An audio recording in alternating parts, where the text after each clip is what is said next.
Hi friends, and welcome to this edition of Beat the Experts. I'm Rob Longo, pinch hitting for Andrew Chiappese and Mike Byers, who are both off this week.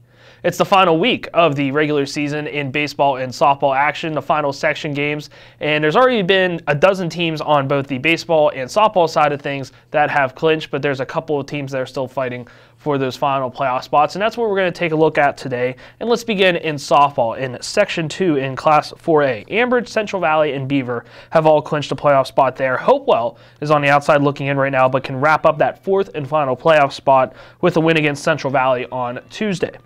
The Vikings beat Central Valley in the first meeting of those two teams this season by a score of 9-3, so it's very possible that Hopewell can sweep the regular season meeting and win once again. Blackhawk can also make the postseason by winning its final two games, but it's going to be a difficult task for the Cougars, which begins on Monday when it has a game against Ambridge, who is leading the section. And the Cougars would also have to knock off Beaver on Tuesday as well, so it's going to be a tough road for Blackhawk for those final two games. Meanwhile, on the baseball side of things, Section 2-4A in baseball is a little bit murkier when it comes to the playoff picture.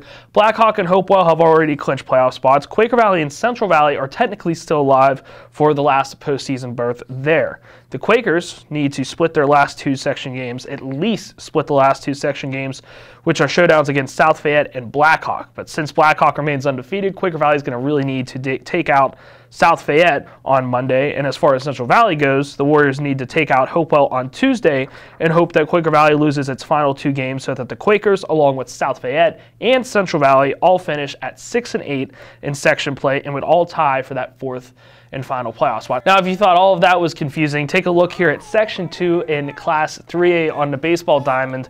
As of Monday, Southside and New Brighton both have 4-7 section records, which are both tied for that final playoff spot. Southside plays second place Avonworth on Monday, while New Brighton plays Beaver Falls. Now, fittingly enough, Beaver Falls is 3-8 in section play.